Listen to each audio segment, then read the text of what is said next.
एकादशी का व्रत और प्रदोष का व्रत कब छूट सकता है, आप बताएंगे क्या? प्रदोष का व्रत कब समाप्त कर सकते हैं? प्रदोष का उद्यापन कर करके हम प्रदोष समाप्त कर सकते हैं, एकादशी का उद्यापन कर करके हम एकादशी समाप्त कर सकते हैं। पर शिव महापुराण, स्कंद पुराण, पद्म पुराण, अग्नि पुराण, नर्मदा पुराण, लिंग पुराण, ये सारी पुराण कहती है कि दो व्रत ऐसे होते हैं, एक एकादशी, एक प्रदोष।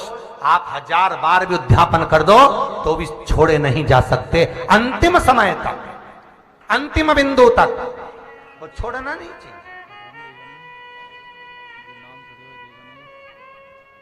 पुण्य देते हैं और हमारा पुण्य एकाग्रित कर हम किसी को भी दे सकते हैं, किसी को भी। प्रदोष का व्रत तो कितना सुंदर कहा महाराज कि एकादशी का व्रत मुक्ति देता है, तो प्रदोष का व्रत रोग से मुक्ति देता है। कोई पलंग पर पड़ा है, तड़प रहा है, सड़ रहा है, उसके प्राण नहीं छूट रहा है, अपनी करी हुई एकादशी में से उसको एकादशी दो, उसकी मुक्ति हो जाएगी। कोई को बड़ा रोग हो गया, बीमारी हो गई, अपने प्रदोष के करे हुए व्रत में से थोड़ा सा प्रदोष का पुण्य दो, उसके रोग से उसको निवारण होगा। महाराज दोनों व्रत अलग अलग फल दे रहा है, एक रोग से मुक्ति दे रहा है तो दूसरा आपको मुक्ति दे रहा है।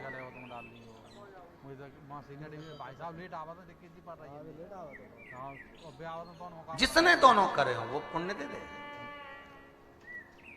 राजकुमारी ने कई ब्राह्मणों के हाथ जोड़े, करबद्ध निवेदन कर आप अपनी एकादशी और प्रदोष दीजिए। नहीं नहीं हम नहीं दे सकते।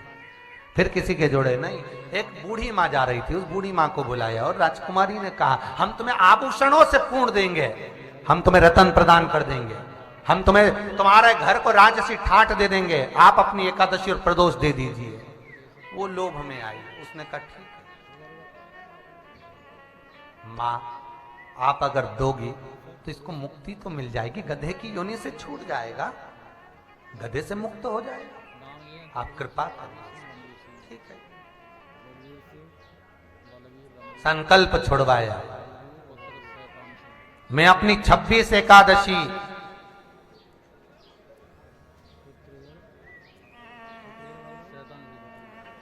बोलो, संकल्प देते समय मौन हो गई बुढ़िया।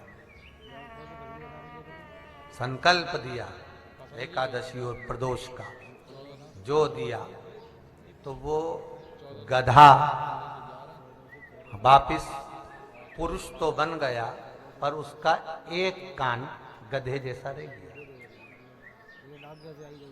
जैसी गधे जैसा रहा, राजकुमारी उसकी पत्नी को लेकर पहुंची संत के पास, गुरुवर ये बताओ कि उसने एकादशी और प्रदोष दे दी पर उसका कान एक गधे जैसा रह गया है, वो क्यों रह गया?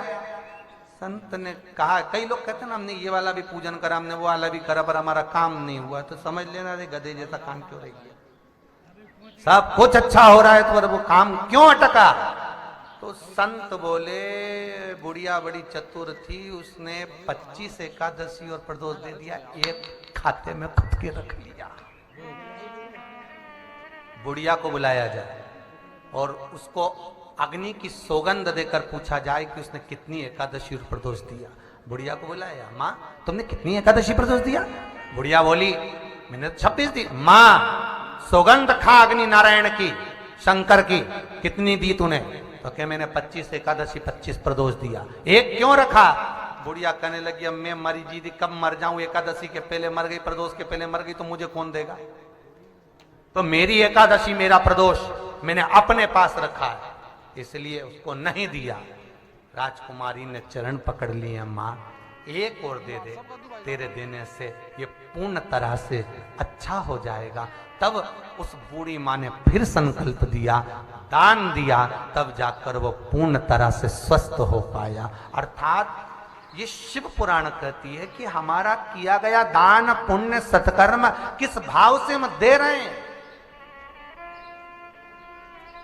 किस भाव से हम समर्पित कर रहे हैं, उसका भी सुख है। एक व्यक्ति होता है जो गाय को रोटी देता है परंतु थोड़ा सा दुखी होकर देता है, बार बार गाय आ रही है, रोटी दे दो ना, एक और दे दो, जा दे दो। अब वो दुखी होकर दे रहा है, डब्बे में से ले तो गया पर मन में इतना कछ हो रहा कि बताओ एक रोटी और चली गई, 4 गाय तो पहले आ गई, 5 में फिर आ गई, और एक वो होता है लाओ रोटी बना से दे। एक बहू होती है, रोटी बनाते बनाते कुड़कुड़ करे, आओ बस डोकरा डोकरी का कोई काम नहीं, बुढ़ा बुढ़ी का, गाय उनको खिला जाए, हम बना बना के मरे जाए।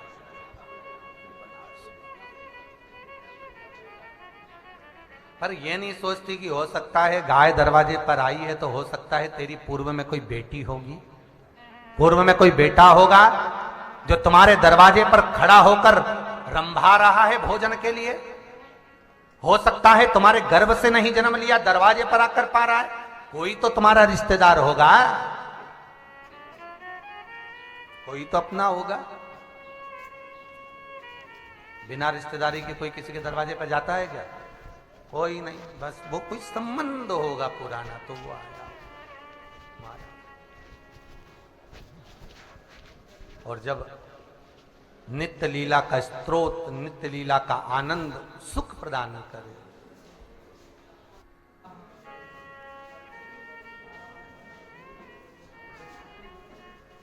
जैसे शिव पर जल चढ़ाते समय प्रसन्नता हो, दान करते समय प्रसन्नता हो, भजन करते समय प्रसन्नता हो, कावड़ ले जाते समय प्रसन्नता हो, हृदय चित्त में आनंद होना चाहिए। आनंद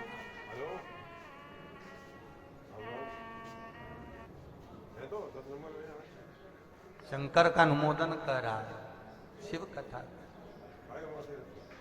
जैसा हम कर्म कर रहे हैं उसके अनुसार हमें फल मिलना। मत बुरे कर्म कर बंदे वरना पछताएगा, भगवान की आंखों से तू बच नहीं पाएगा, तू बच नहीं पाएगा। अरे ओ अज्ञानी मत करना दान। बहुत कठिन है बच्चे। भगवान ब्रह्मा जो देते हैं वो आपके भाग्य के अनुसार देते हैं, और भगवान शिव कैसे हैं जो ये देखते ही नहीं कि तेरे भाग्य में कितना लिखा है। बस तूने अगर भगवान का भजन किया तो शंकर ने तुझे दिया, वो ये नहीं देखते कि तूने करा क्या।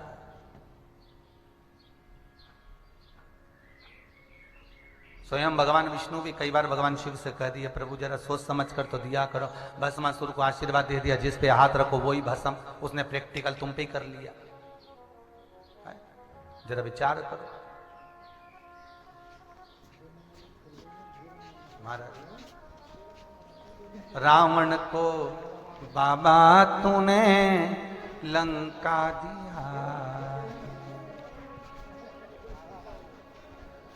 भस्मासुर को तूने कंकण दिया। वो सोचते नहीं है कि क्या देना है।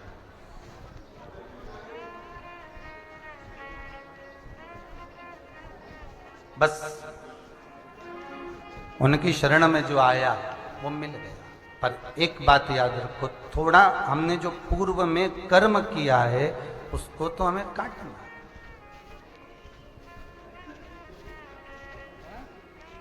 एक बार यमुना जी और गंगा जी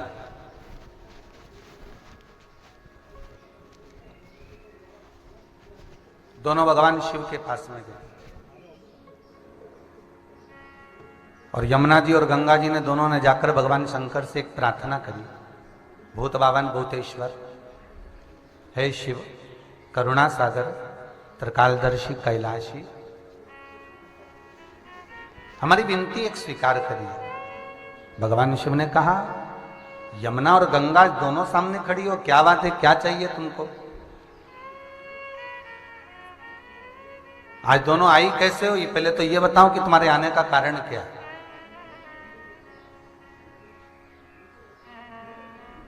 क्योंकि बिना कारण के तो व्यक्ति कहीं जाता ही नहीं है।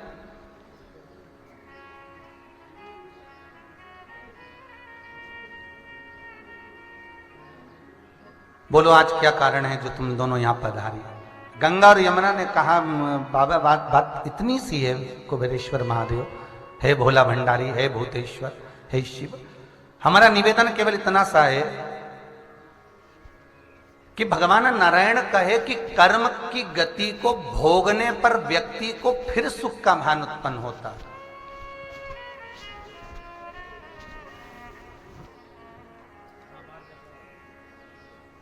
भगवान शिव बोले वो तो है ही, जो तुमने कर्म करा है उसको इस संसार सागर में जन्म लेकर हमें भोगना पड़ता है।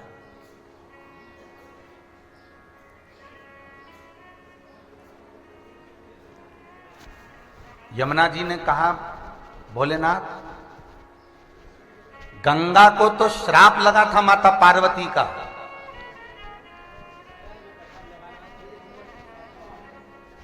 गंगा को तो श्राप लगा था ऋषिवर दुर्वासा बाबा का कि हे गंगा, तो हिमालय राज की बड़ी बेटी होकर तूने मेरे ऊपर एक लोटा पानी डाला। कथा सुनिए ना, आपको बताया था गंगा जी का पूरा विवरण कि जितना पार्वती शिव को चाहती थी उतना उससे दुगना 1000 गुना ज्यादा गंगा भगवान शंकर को चाहती थी। पर शिव को अपना बनाने के लिए और 12 जो खेत में से तोड़कर जो यमुना जी बाहर आई, तो गंगा जी ने कहा, यमुना तूने अच्छा नहीं करा। यमुना जी बोली, क्या अच्छा नहीं करा?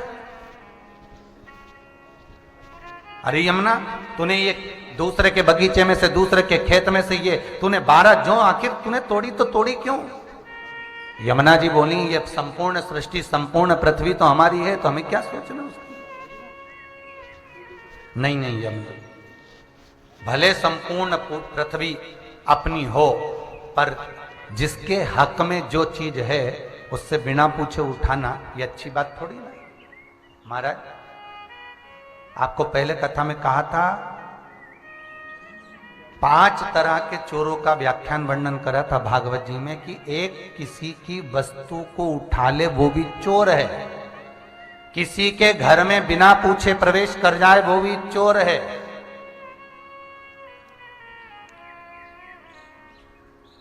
भगवान को दिए बिना जो खा ले, बोलते जाओ, वो भी चोर है।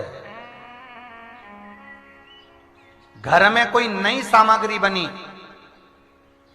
और केवल तुमने अकेले भोग कर ली तो वो भी चोर है।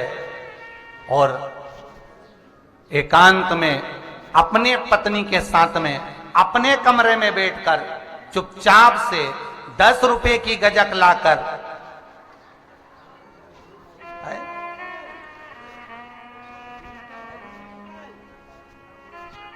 पत्नी के साथ बैठकर कमरे में खा ली और बूढ़े मां बाप को नहीं दी, वो भी चोर है। इसलिए अरे ओ चोटों, जरा ध्यान से कथा सुनना हो, ये भी चोर है। अब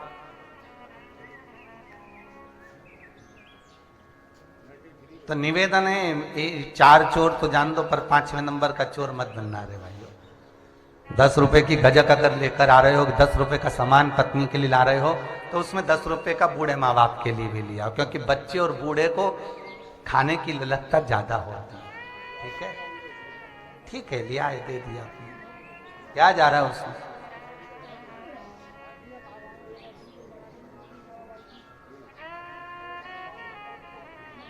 इसका भी भोग मनुष्य को भोगना पड़ता है महाराज, बहुत ध्यान दीजिएगा। केवल यमुना जी के प्रसंग से जरा सुनिएगा कि कर्म की गति कितनी विचित्र है कि स्वयं पटरानी कालंदी भगवान कृष्ण की राजरानी कालंदी यमुना को भी जल के वेग के रूप में बहना पड़ा। जरा सा केवल 12 जौ के दाने दूसरे के खेत पे से तोड़ लिए थे। अब ऐसा काम तो तुम रोज का करो रही है। सवेरे सवेरे मंदिर में पूजन करने जाओ तो दूसरे के फूल के बगीचे में से फूल तोड़ के लिया।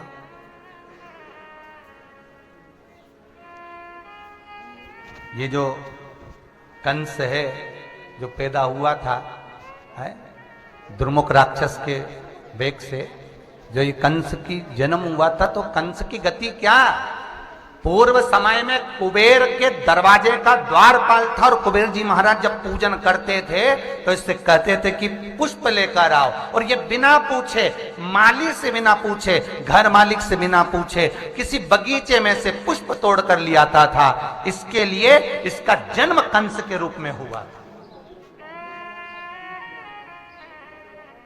भोग ये कर्म गति बड़ी विचित्र है।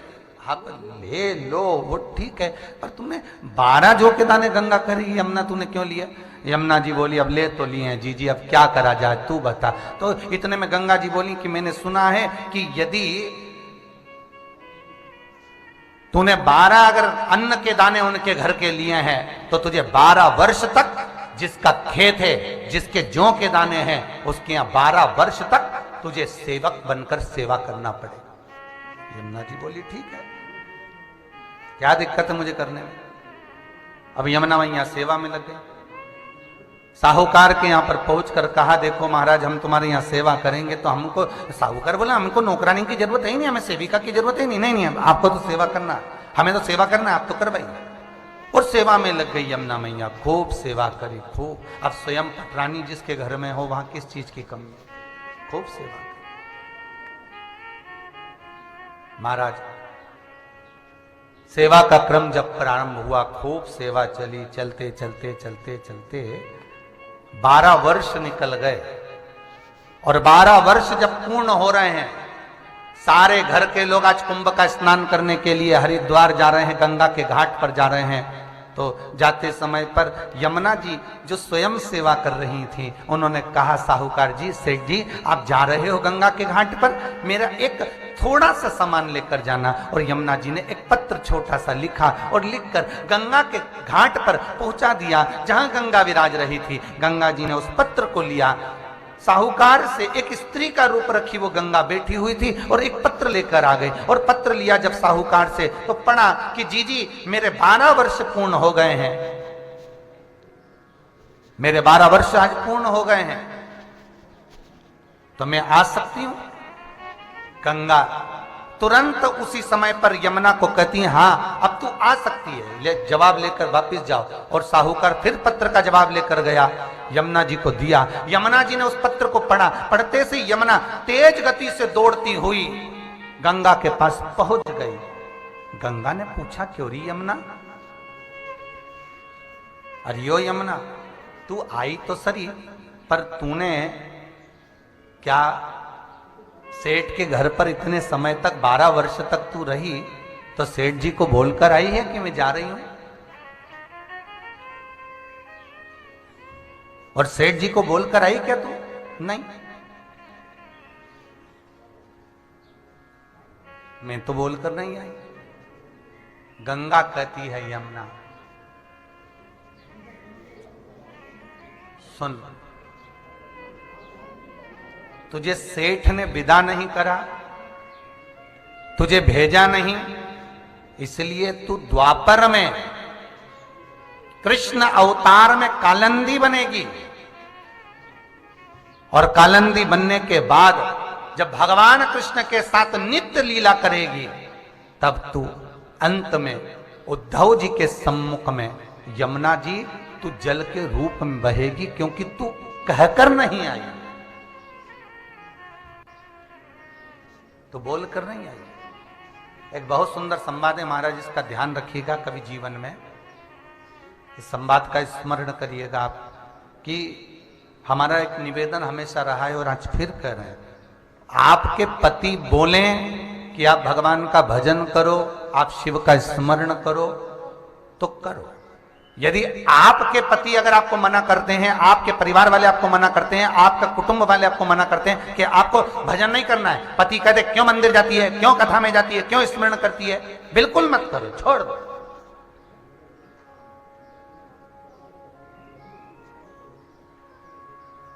पति कौन? कल कथा में कहा था परमेश्वर। अरे जम के तो बोलो, पति कौन? परमेश्वर। वो बोल रहे हैं कि नहीं करना तुझे, मंदिर नहीं जाना, मत जा।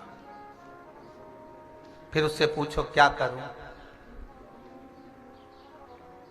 यहीं ठीक है।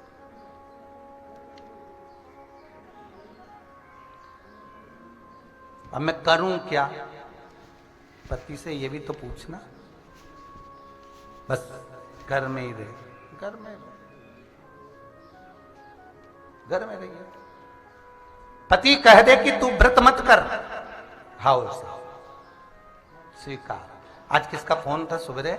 एक कोई भाई ने फोन करा कि महाराज मेरी पत्नी 2 पशुपति व्रत करी है और तीसरा व्रत कल आ रहा है और उसकी तबीयत बहुत खराब है, तो व्रत करे कि नहीं करे? अब तुम्हारा क्या विचार है? जब शिव पुराण में कितनी सुंदर बात कही है कि बकरी जैसे चरो एकादशी करो। तुम्हारे चेहरे पर प्रसन्नता होती है तो भगवान उस व्रत को स्वीकार करता है। कोई मुरझाया हुआ फूल भगवान को देता है क्या? नहीं। कोई बेकार फल भगवान को देता है क्या? केला काला हो गया, फल में बदबू आने लगी, भगवान को दोगे? नहीं। उसी तरह भगवान को वो व्रत दिया जाता है जिस व्रत में तुम्हारे चेहरे पर प्रसन्नता हो। मालूम पड़े तुम बीमार पड़े हुए हो, हाथ में थाली लेकर, 6 दिए लेकर शंकर जी के मंदिर में दिया बत्ती कर ही रही हो, भोलेनाथ तकलीफ बहुत है। बताओ भोलेनाथ जी स्वीकार करेगा? अरे बोलो तो सही। नहीं। शिव जी भी कह देगा रिंदे बेन तू अगले सोमवार कर लीजिए। बस जैसा शंकर जी सोचे वैसा अपने को करना है। जिस व्रत में तुम्हारे चेहरे पर प्रसन्नता, जिस व्रत में तुम्हारा चेहरा खिला हुआ हो, वो व्रत जब तुम करोगे तो भगवान उसको स्वीकार करेगा। एक कौन सा गांव था, वहां से कुछ माताएं आई थी, उज्जैन के पास से कोई गांव था, वहां से कुछ 4-5 माताएं आई और गेहूं लेके आई।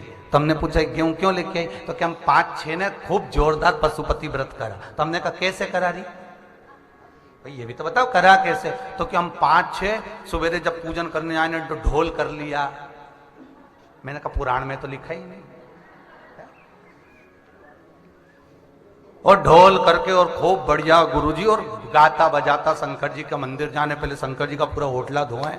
अच्छा, फिर शंकर जी के नवा नवू के बढ़िया पूजन मूजन करके हम बढ़िया चकाचक आए।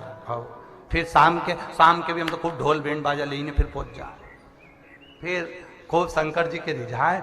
गुरुजी ऐसा पशुपति व्रत हुआ कि हमको देख के 20-22 और चालू कर दिए। अब तो इतना जोरदार ढोल बजे गुरुजी, बिना शादी का ढोल बज लिया पूरा गांव में, खूब जोरदार ढोल बज। अब व्रत कितना सुंदर, मतलब सोचो उनकी प्रसन्नता देखिए। और जिस चीज के लिए करा ना गुरुजी, वो चीज हमारी पूरी हो गई तो हम तो और जोरदार कर दिया। ये पत्र आया, गुरुजी चरण को नमन। हो जी। गुरुजी मेरी माता जी को सांस की बीमारी थी, कथा में उपचार बताया गया था, उसे मैंने अपनाया। नवरात्रि में पीपल के 11 पत्ते की माला बनाकर उसने सोते वाले स्थान पर बांधी गई। 11 दिन बाद बंदर बाल को उतारकर आपके द्वारा बताई हुई विधि करी। उस विधि से माता जी को बहुत आराम लगा और श्वास की बीमारी ठीक हो गई। ये पत्र है। कौन बहन ने लिखा है? आर्मी से रिटायर्ड हैं सतीश कुमार जी शर्मा, इंदौर से आए हैं। कोई खड़े होइएगा। ये बाबा ने कृपा करी है, बहुत बहुत धन्यवाद आपको, आपने पत्र भेजा उसके। एक हमारे शर्मा जी भी आए हुए हैं इंदौर वाले। कहाँ है? खड़े हो जरा शर्मा जी, ये खड़े।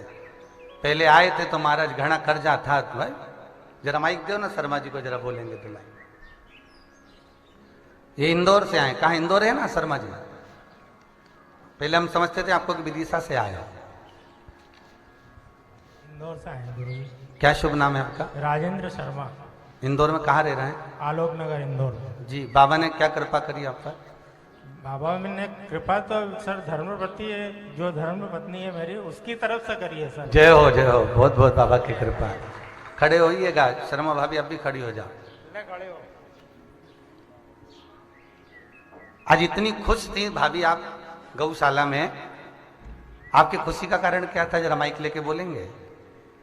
गुरुजी उज्जैन में जो साथ में कथा सुनी थी, जोरेश्वर महादेव करे थे, उसके बाद से मैं बता नहीं सकती कि मेरे को क्या नहीं मिला। बस बाबा ने कृपा कर दी, इससे बढ़कर कोई सुख नहीं है। ठीक है, धन्यवाद, बैठिए। एक आजमगढ़ वाले भी आए, कहाँ बैठे आजमगढ़ वाले अग्रवाल जी? ये आजमगढ़ वाले अग्रवाल जी कहाँ है? अच्छा, उनकी वाइफ यहाँ बैठे, यहाँ दो जरा माइक खड़ी हो ना भाभी जी। आज सुबह आप बता रहे थे इतनी बीमारी थी अग्रवाल जी को, सब तरह की बीमारी। क्या, कहाँ से आए? आजमगढ़ से।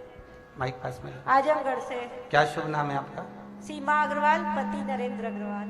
जी, क्या परेशानी थी? खड़े हैं पीछे, खड़े हो जाइए, खड़े हो जाइए। अग्रवाल जी, ये पिछले साल इनकी अक्टूबर में एक्सीडेंट हो गया था, बहुत ज़्यादा तबीयत खराब हो गई थी और अल्सर और प्रोस्टेट सभी बीमारी हो गई थी।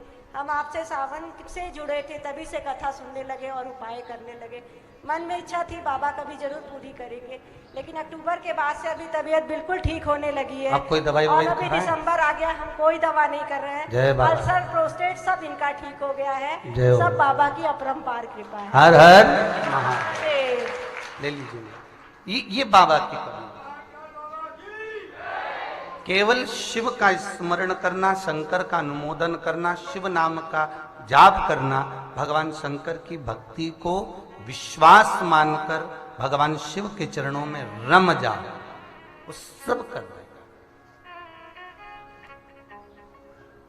ऐसा कोई दुख नहीं जो काटे ना बाबा। हर जगह से जब व्यक्ति परास्त हो जाए, सब दूर से जब व्यक्ति हार जाए, तब उसको हाथ जोड़कर निवेदन है, एक बार शिव की शरण में जरूर जाए। और मेरा कुबेरेश्वर महादेव, आपको पहले भी कहा, यह धरा कोई साधारण नहीं, इसका एक एक कंकर शंकर है। यहां आने वाला बाबा जो भी जिसको बुलाए, सबकी मुराद स्वतः ही पूरी करे। यहाँ कोई औषधि, कोई बूटी, कोई दवाई कुछ नहीं। यहाँ तो केवल बाबा भजन करो, स्मरण करो, शिव जपो। और जितना स्मरण करोगे उतना सुख मिलेगा, उतना आनंद मिलेगा। भक्ति मूल।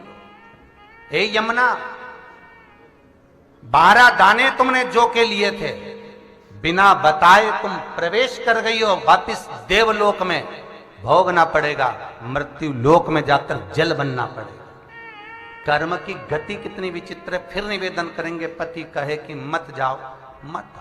पति कहे कि मत भजन करो, मत करो। पति बोले कि तुम दान मत करो, मत करो। पति बोले व्रत नहीं करिए, मत करिए। जिस दिन भगवान शिव करुणा कर दे, बस भगवान से इतना जरूर करना कि मेरे पति को ऐसा बनाना कि मेरे साथ बैठकर आपका अभिषेक करे, तब मानूं मैं। और जब पति कहे तब कि अब मेरा मन है, आज शिव का अभिषेक करना है, आज शंकर का अनुमोदन करना है, आज शिव का स्मरण करना है, आज शिव का नाम जाप करना है, आज मुझे भगवान शंकर की कथा का रसतत्व ग्रहण करना है।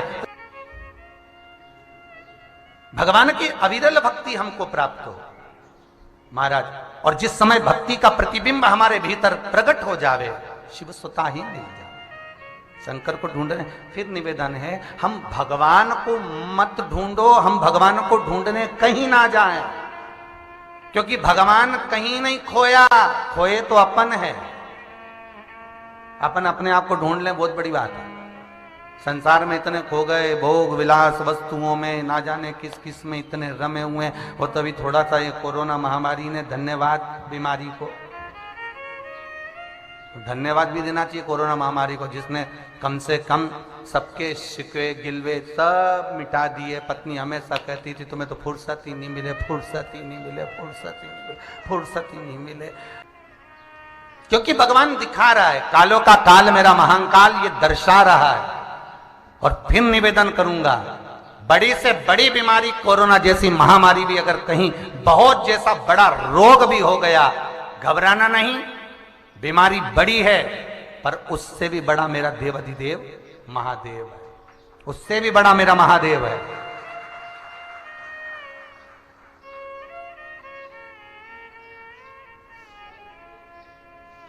सबसे कठोर, पहले कथा में कहा था, लोहा, उसकी तलवार बनती, बंदूक बनती, गुप्ती बनती, चाकू बनता, तो लोहे को अहंकार ना आ जाए कि मैं सबको समाप्त कर सकता हूं।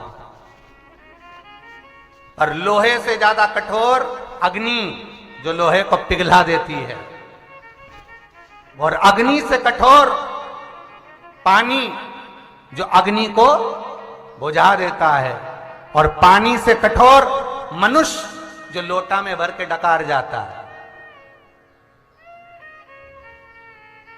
और मनुष्य से बड़ा बीमारी जो मनुष्य को ही निगल जाती है, और बीमारी से भी बड़ी अगर कुछ है तो वो कालों के काल महाकाल की कृपा जो बीमारी को ही खा जाता है, बीमारी को ही निपटा जाए।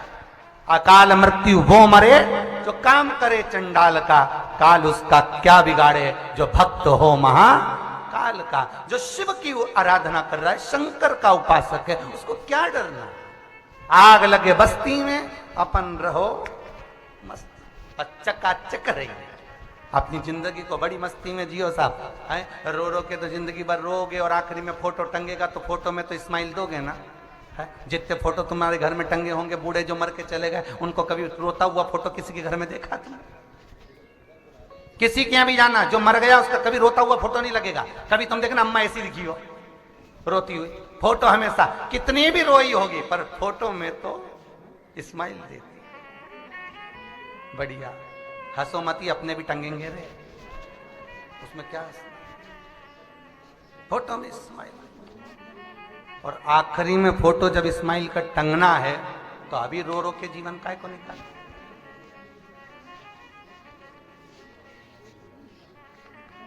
क्यों रो के निकाले?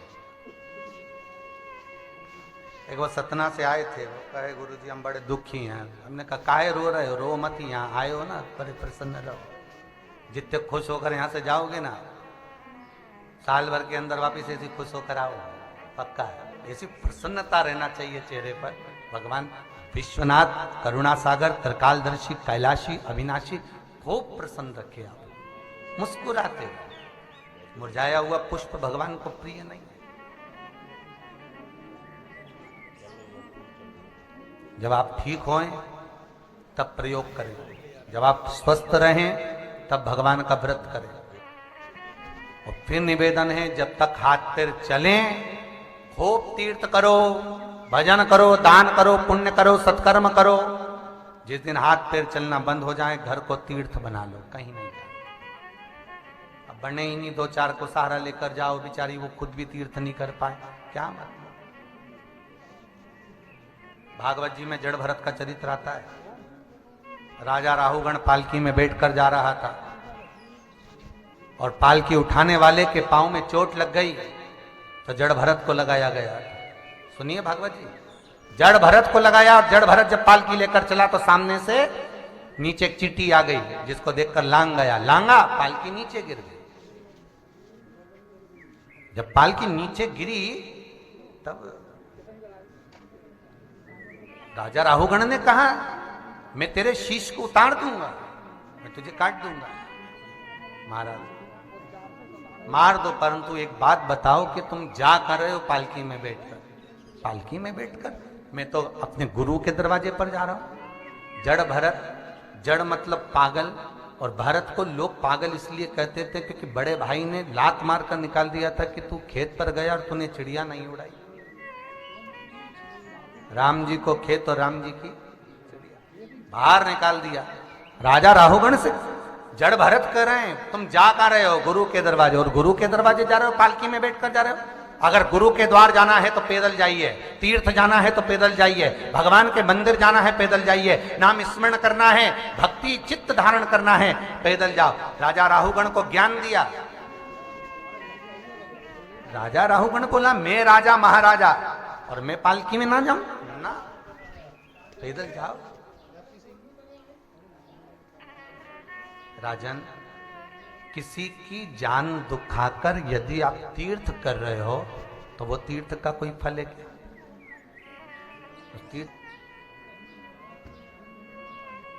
उस तीर्थ की कोई महत्वता नहीं। क्या महत्व होगा उसका? एक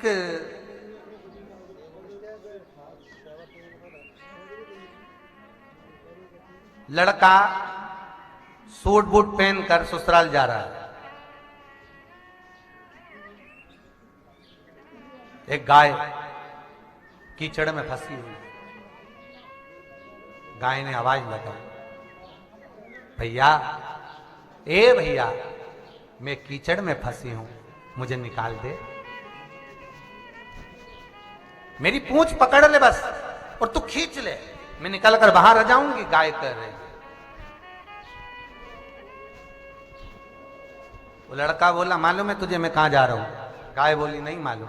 इतने अच्छे कपड़े पहनकर मैं ससुराल जा रहा हूं अपनी धर्म पत्नी को लेने के लिए, तो मुझे बाहर निकाल दे। तू जा अपनी ससुराल, मना नहीं है, पर मैं कीचड़ में फंसी हूं। अगर ये इस कीचड़ से मैं नहीं निकली तो मैं मर जाऊंगी, मुझे बाहर निकाल दे, फिर तू भले जा। गाय बारंबार पुकार रही है, पर वो निकालने को तैयार ही नहीं है। नहीं, वो तो चलने लगा, मेरे को नहीं निकालना, मेरे कपड़े गंदे हो जाएंगे, मेरा सूट बूट खराब हो जाएगा। गाय ने कहा, जा ससुराल जा, नहाएगा तो आधा गधा हो जाएगा और खाएगा तो पूरा गधा हो जाएगा। जा, जब तुम मुझे नहीं निकाल रहा तो तेरी जिंदगी गधे जैसी हो जाएगी, गधे जैसा तेरा जीवन हो जाएगा। जा तू। अब गया ससुराल, साले सामने कहा, लो साहब पानी रख दिया गरम, नहा लो, मुंडा वगैरह धो लो, मुंह हाथ धो लो और बढ़िया नहाओ, फिर भोजन की तैयारी है। वो तो कि मैं तो नहाऊं नहीं, क्योंकि उसको मालूम है नहाऊंगा तो आधा गधा और खाऊंगा तो पूरा गधा। नहाओ, मैं नहीं नहाऊं। साला तो खूब के ससुर जी भी आ गए, लो साहब नहाओ, पानी रखा है, मुंह हाथ धो लो। नहीं, मैं तो नहाऊंगा। अब के चलो, अच्छा नहीं नहाओ तो खाओ। तो क्या मैं खाऊं भी नहीं, क्योंकि खाऊंगा तो, अरे जम के तो बोलो, पूरा गधा, खाए भी नहीं, भी नहाए भी नहीं, बड़ी आफत में फंसे। अब उसकी पत्नी खड़ी बेचारी दरवाजे के बाहर, उसको लगा ये आज इनको हो क्या गया, ना नहा रहे ना खा रहे, आखिर इनको हुआ क्या है। बड़ा चिंता में पड़ गई बेचारी। वो आखिरी मुझसे रहा नहीं गया, ये जैसे उठ के अपने कमरे में गया तो पत्नी गई और पत्नी ने जाके पूछा, बात क्या है, ना तुम नहा रहे हो ना खा रहे। पति कुछ बोला नहीं, बस मौन था। उसको लगा मैंने गाय को नहीं निकाला, उसने श्राप दे दिया। अब बोले क्या, पत्नी ने फिर पूछा हुआ क्या है, बस आखिरी में उसने बोल दिया, पर तू किसी से कहेगी तो नहीं? नहीं कहूंगी। बताओ बात क्या है। पत्नी से कहा कि मैं जब आ रहा था, एक गाय कीचड़ में फंसी हुई थी, गाय ने मुझे पुकारा था कि तुम मुझे बाहर निकाल दो। मैंने कहा मैं ससुराल जा रहा हूं, मेरे कपड़े गंदे हो जाएंगे, मैं नहीं निकाल रहा, और मैंने नहीं निकाला। गाय ने मुझे श्राप दे दिया कि नहाएगा तो आधा गधा हो जाएगा और खाएगा तो, अरे बोलो तो, पूरा गधा हो जाएगा। अब इसलिए क्या करूं? पत्नी बोले, घबराने की क्या जरूरत है, मैं तुम्हारी अर्धांगिनी, तुम तो भोजन करो, गधे हो भी जाओगे तो मैं तुम्हारा साथ दूंगा, वचन देती हूं मैं तुमको। पत्नी ने कहा, यदि दुख आने पर अगर पत्नी दूर चली जाए, दुख आने पर पत्नी अगर कहीं चली जाए तो वो फिर धर्म पत्नी क्या? पत्नी और धर्म पत्नी में जमीन और आसमान का अंतर है। पत्नी पति को पतन के रास्ते पर ले जाती है, धर्म पत्नी पति को कुबेरेश्वर महादेव ले आती है, बस यही अंतर है। धर्म, चलो सुनो तो आज संडे है तो सीहोर चलते हैं, काय के लिए थोड़ी देर। अभी शंकर जी भले नहीं बैठे पर भूमि तो वही है ना, बस मां हो के आ जाते हैं एक बार। चलो तो एक बार, कितना विश्वास लेकर आप बाबा के दरबार में आए हो, बाबा पूर्ण तो करता है।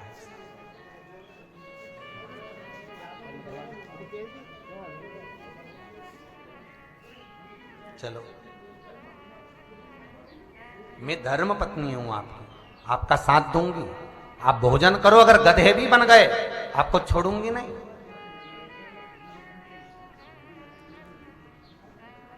जैसे अभी शर्मा जी ने कहा कि हमने कहा शर्मा जी को, तो शर्मा जी क्या बोले कि इसमें मेरा कुछ नहीं है, ये जो मेरी धर्म पत्नी है, इसने जो उपाय करा, पूजन करा, पाठ करा, उसका फल हमें मिला, ये अर्धांगिनी होती है।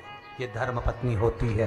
पति को काल के केत से भी निकाल कर, और एक पत्नी ऐसी होती है सुनार की दुकान पे बिठा दे, मुझे तो चाहिए 3 तोला का दिला, तो ये है ही नहीं, तो भले कर जा करके ला, पर मेरे को तो चाहिए। ये तो होना तो होना। अब बताओ, और पूरे साल इतनी लड़े झगड़े कोसे, और आज करवा चौथ के दिन चलनी में मुंह देखे। ईमानदारी से बोलो, रही कोई फायदा होए है?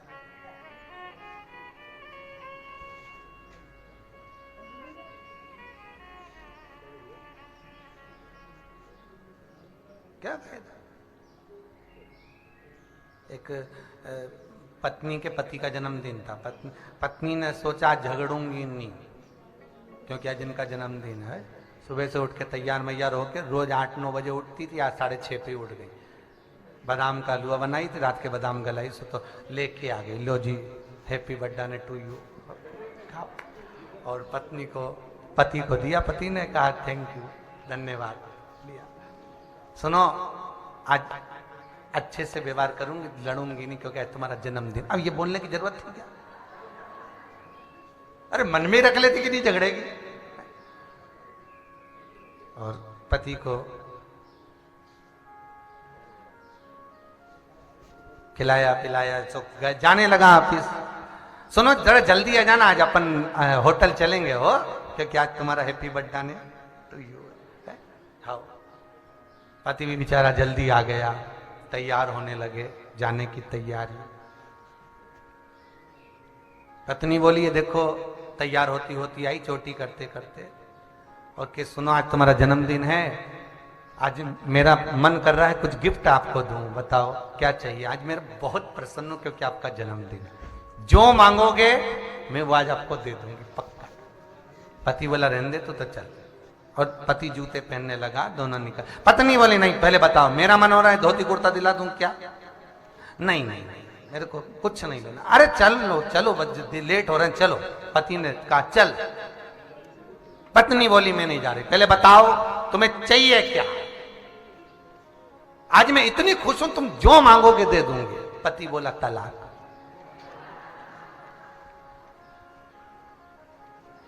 बस उसके बाद तो क्या होना है तुम्हें मालूम ही है। फिर तो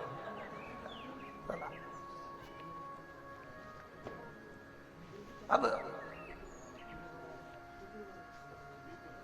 धर्म पत्नी वो हो जो पति को काल से भी निकाल कर लेकर आ जाए, वो धर्म पत्नी। तो कहा तुम चिंता क्यों करते हो? अगर तुम गधे बन भी गए तो मैं तुम्हें छोड़ूंगी नहीं, चिंता मत करो, मैं तुम्हारे साथ में हूं। जाओ खाना खाओ। देखें गाय ने क्या श्राप दिया। जैसे ही उसने नहाया खाया, नहाया तो आधा गधा हो गया, खाया तो पूरा गधा हो गया। अब बेटी ने अपनी माता से कहा, अब तो सब उस गधे से नफरत करें, सबने बाहर निकाल दिया, दरवाजा लगा दिया। बेटी घर के अंदर, गधा बाहर। इतने में बेटी ने कहा, माँ उसको बाहर मत निकाल, वो तुम्हारा दामाद। तो गधा दामाद बाहर। माँ आप विदा करो मेरी। माँ कहती बेटा किसके साथ विदा करें, दामाद तो आया नहीं। माँ जो गधा है बस उसी के साथ विदा करो। माँ से कहकर बेटी ने जिद पकड़कर विदा ले ली। विचार करा मेरे पति को इस योनि से मुक्त कैसे करा जाए। केवल एक धर्म पत्नी ऐसी होती है जो पति को वो कितना कमा रहा है, कैसे कमा रहा है, फिर निवेदन करूंगा, दुकान पर बैठकर जो आपने कमाया वो परिवार के लिए कमाया, अपनी पत्नी के लिए, अपने बच्चों के लिए। ऑफिस में बैठकर जो कमाया वो पत्नी और बच्चों के लिए कमाया, व्यापार में जो कमाया वो पत्नी और बच्चों के लिए कमाया। पर इस कथा के पंडाल में बैठकर टीवी के सामने शिव महापुराण की कथा श्रवण कर रहे हो, ये जो पुण्य की कमाई आप कर रहे हो, ये पत्नी और बच्चों की नहीं, ये आपकी खुद की है। ये कभी समाप्त नहीं हो सकती, ये कभी खत्म नहीं हो सकती, ये स्वयं की आप।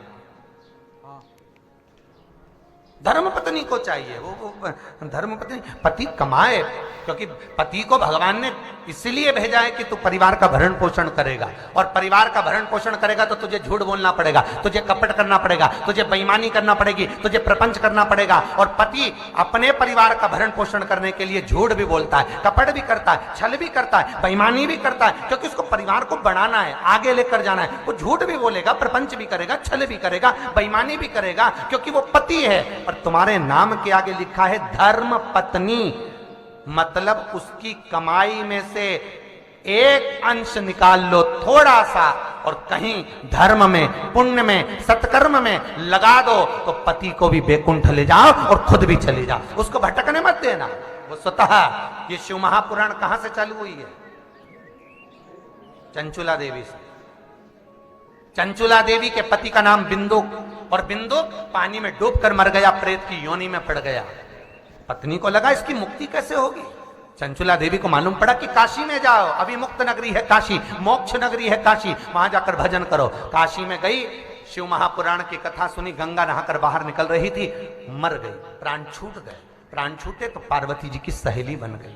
पार्वती जी ने पूछा तू मौन क्यों है, दुखी क्यों है, क्या बात है, तेरा चेहरा उतरा क्यों है? मेरा पति को मुक्ति नहीं मिली, मुझे मिल गई। पार्वती जी की मैं सहेली बन गई, पर मेरा पति तो प्रेत योनि में भटक रहा है। क्यों चिंता करती है? शिव महापुराण की कथा करवा। किससे करवाऊं?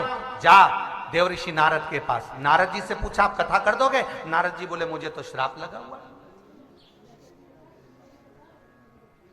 मुझे श्राप लगा है, मैं कथा कैसे कर सकता हूं, एक जगह बैठ ही नहीं सकता। फिर मेरा एक मित्र है तुमरुका, वो कह सकता है, जिसका घोड़े का मुंह लगा है, शरीर मेरे जैसा। पहुंच गए तुमरुका जी के पास, उससे विनय करा।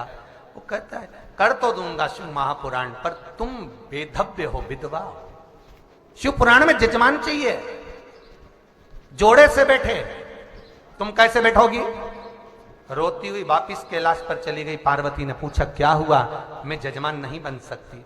क्यों, क्या हुआ? मैं बेधव्य। तो क्या हुआ? अगर तू जजमान नहीं बन सकती तो पार्वती जी तुरंत बोली तू शंकर की आराधना कर, शिव की आराधना। और जब तुम शिव की आराधना करोगी, शंकर की आराधना करोगी, तो शंकर जरूर करुणा करेंगे। शिव जी की आराधना करी तो भोलेनाथ जी ने पूछा क्या बात है चंचुला? चंचुला कहती मेरे को कोई जजमान नहीं मिल रहा। जजमान नहीं मिल रहा? हम है तो सही। शिव और पार्वती दोनों, शंकर और पार्वती दोनों यजमान पद ग्रहण कर रहे हैं। शिव और पार्वती दोनों यजमान बन रहे हैं, और शंकर और पार्वती जब यजमान पद ग्रहण कर कर कथा सुनने के लिए जाते हैं। इतना सुंदर श्रृंगार माता पार्वती ने करा, 16 श्रृंगार मां जगत जननी जगदम्बा अंबा कर रही है, और स्वयं शंकर 16 संस्कारों का सुख पाकर जा रहा है। कथा पहुंच गए, कथा का रसतत्व ग्रहण किया। तो ये कथा जो चालू हुई है, ये पति के लिए ही तो कराई गई है। और आखिरी में मिला क्या? स्वयं तुमरुका जी जब पोथी को विराम देने लगे, शंकर भगवान ने पूछा तुमरुका जी दक्षिणा बोलो, तुम्हें दक्षिणा क्या दी जाए कथा बांचने की? बोलो तुम्हें दक्षिणा क्या दें, बोलो तुम्हें दक्षिणा क्या दें? तब तुमरुका जी ने कहा भोलेनाथ अगर दक्षिणा देना चाहते हो तो शिव महापुराण की कथा में जो बेधव्य स्त्री, विधवा नारी कथा को श्रवण करे, वो अगले जन्म में बेधव्य ना हो पाए, पति का उसको लोक मिले, वो अखंड सौभाग्यवती होकर जाए। शिव महापुराण की कथा जो कुंवारी कन्या श्रवण करे उत्तम वर को प्राप्त करे। जो पुरुष शिव महापुराण की कथा को श्रवण करे उसकी मनोकामना पूर्ण हो। जिस कामना से जो व्यक्ति शिव पुराण को सुने उसकी वो कामना मात्र आपकी पुराण सुनने से पूरी हो जाए। ये शिव की कथा, ये शिव की कथा केवल श्रवण करने से, केवल सुनने से। अब बोलो, एक प्रेत योनि से छुड़ाकर देव योनि में ली आती है कौन? धर्म पत्नी। देव योनि में, और एक वो होती है जो होटल में ले जाके बिठा दे, बिल चुकाओ, न्यू ईयर आ रहा तो जाना है हमको। कहाँ? पति खुश हो गया, चलो मायके जा रही होगी, पूरे लॉकडाउन में नहीं गई। कहाँ जाना? होटल। ओ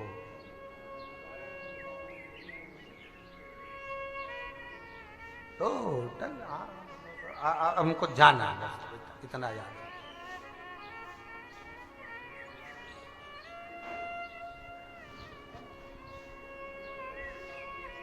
एक होती तो कहती न्यू ईयर आ गया तो जाना है। कहाँ?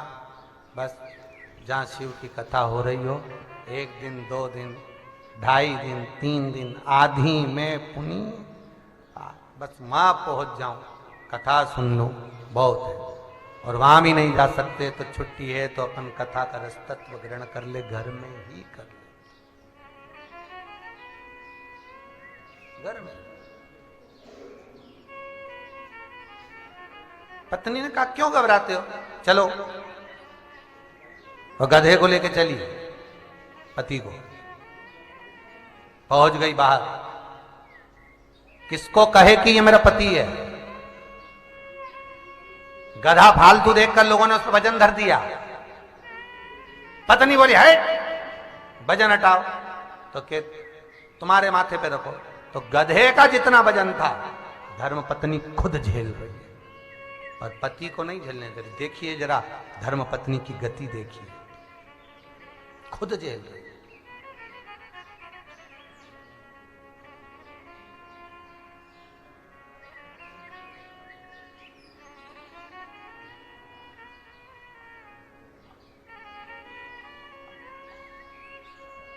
अब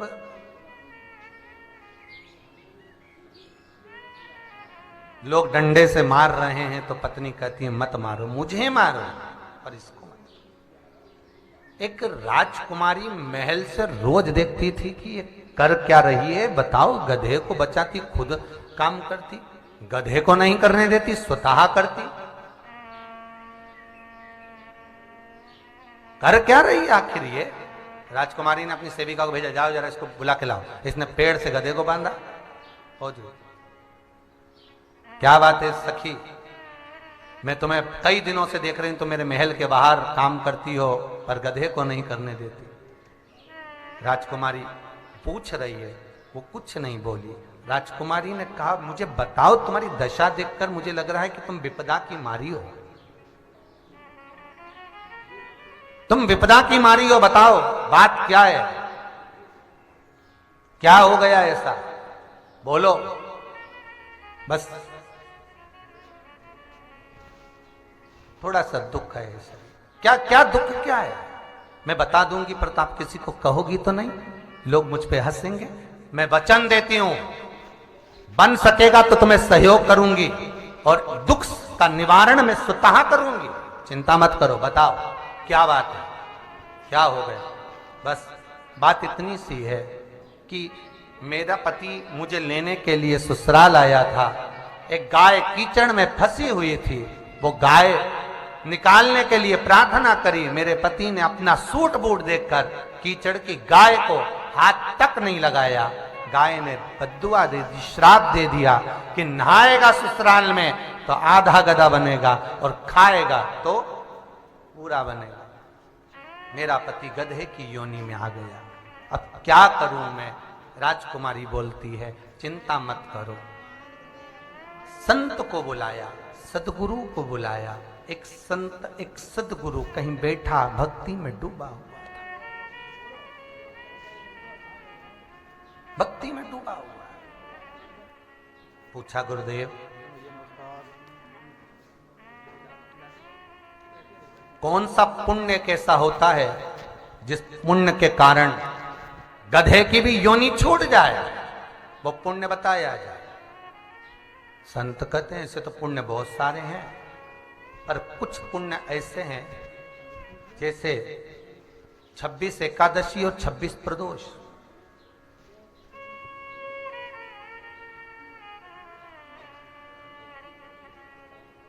जो स्त्री, जो पुरुष एकादशी का व्रत भी करा हो और प्रदोष का भी व्रत करता हो, उसके एकादशी और प्रदोष दोनों लिए जाए।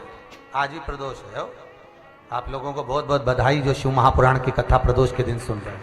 ये बाबा की कृपा है, विश्वनाथ। 26 एकादशी और 26 प्रदोष जिस नारी ने, जिस पुरुष ने किए हो, उससे 26 एकादशी और प्रदोष का पुण्य तुम ले लो और इस गधे को हाथ में उसका पुण्य लेकर, संकल्प लेकर उसका पानी इस गधे को पिला दो। गधा की योनि से वो व्यक्ति छूट जाएगा और उसको मुक्ति मिलेगी। अब राजकुमारी ने विचार करा, मेरे नगर में ऐसा कौन है जो 26 एकादशी 26 प्रदोष करता। अब एकादशी और प्रदोष करने वाले को ढूंढो। नगर में ढूंढी पिटवा दी कि एकादशी का फलाहार है और सबको फरियाल करने के लिए राजा के भवन में आना है, राजमहल में आना है। अब तो भीड़ लग गई राजमहल में एकादशी वालों की। अब एकादशी तो एकादशी, सब आ गए। दूसरा तीसरा दिन फिर आ गया प्रदोष। फिर सूचना करवा दी, प्रदोष का जिसने व्रत कर रखा हो राजभवन में भोजन है। अब प्रदोष का जिनका व्रत थे अब गिने चुने थे। पहले 100 आए तो अभी मालूम पड़े 5-10। अब जितने 5-10 आए तो सबसे पूछा, आपका प्रदोष का भी व्रत है? हाँ। आपने एकादशी भी करी? हाँ। कब से कर रहे हो? कई सालों से कर रहे हैं, कई वर्ष हो गए मैं करते करते। कई माताएं कहती हैं कि महाराज जी एकादशी का व्रत और प्रदोष का व्रत कब छूट सकता है, आप बताएंगे क्या? प्रदोष का व्रत कब समाप्त कर सकते हैं? प्रदोष का उद्यापन कर करके हम प्रदोष समाप्त कर सकते हैं? एकादशी का उद्यापन कर करके हम एकादशी समाप्त कर सकते हैं? पर शिव महापुराण, स्कंद पुराण, पद्म पुराण, अग्नि पुराण, नर्मदा पुराण, लिंग पुराण, ये सारी पुराण कहती है कि 2 व्रत ऐसे होते हैं, एक एकादशी, एक प्रदोष। आप 1000 बार भी उद्यापन कर दो तो भी छोड़े नहीं जा सकते। अंतिम समय तक, अंतिम बिंदु तक वो छोड़ना नहीं चाहिए। पुण्य देते हैं और हमारा पुण्य एकाग्रित कर हम किसी को भी दे सकते हैं, किसी को भी।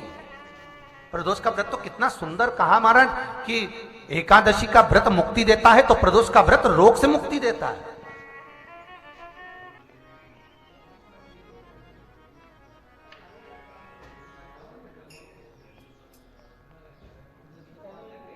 बहुत कठिन।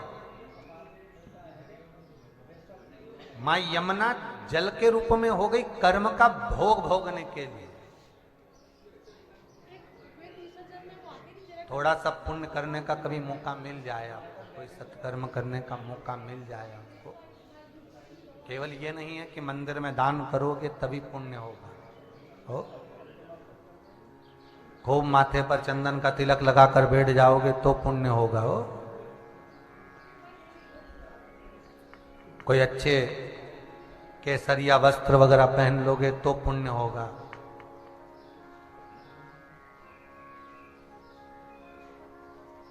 रोज नहाओगे तो पुण्य होगा।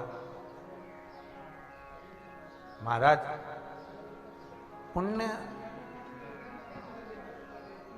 आप ये विचार ना करें कि मैंने खूब मंदिर के दर्शन करे तो पुण्य कमा लिया, मैंने खूब दान करा तो पुण्य कमा लिया, मैंने ये करा तो पुण्य। पुण्य केवल इससे नहीं, पुण्य उससे भी मिल जाता है किसी भूखे को हमने भोजन करा।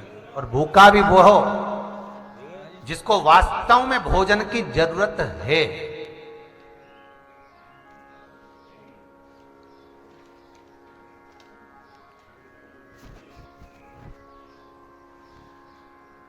वास्तव में जरूरत है। कम्बल दिए, साहब ठंड पड़ रही है, खूब कम्बल का दान सेठ जी कर रहे हैं, करो करो, मना नहीं है। पर स्टेशन पे गए कम्बल उड़ाया, रोड के किनारे गए कम्बल उड़ाया।